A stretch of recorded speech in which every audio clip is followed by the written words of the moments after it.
后来哦，拢讲这个星宇航空的董事长张国伟是王子复仇，将因的股票一度大起55%，股价徛起哩50块半，嘛来创下着航空股上悬价纪录。这嘛，互星宇航空的大股东张国伟单日的身价超过200亿。今仔日的股票一度出现着乱流，过9点半了后落降冰乌，上价是达到31块外，但是真紧就搁回转来咯。星宇航空除了本业飞行载客之外，搁来推出着真侪周边的商品，有手机壳、飞行外套、夜灯等等，真有企图心，要来做无人机界的带头。星宇航空为手机壳、飞行外套、夜灯的音乐铃联名的商品是有够多，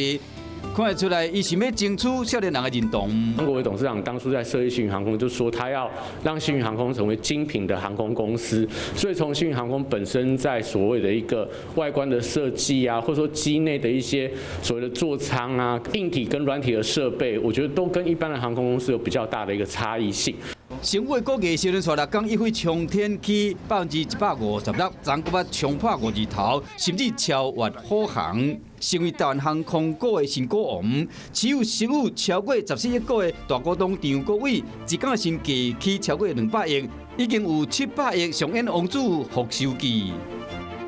其实还是要回归到，因为他们大股东持股并没有在这边做一些出脱的动作，所以这个所谓的身价的暴涨，只是因为股价的一个波动所导致的。那如果没有实际变现的话，我觉得可能实际上对于这个身价的一个变化，可能还是比较偏向纸上富贵来看待。分析师林汉伟提醒讲，虽然星宇的利润达你期待，不过这摆起了有淡薄仔伤热，甲基本面明显的脱钩。你看星宇今日这个股价，就敢若拄着乱流同款，袂输你一个飞天车。所以讲提醒投资人爱冷静的看待，因为自上这个航空股股王的补助了后，敢坐在坐久，这才是重点。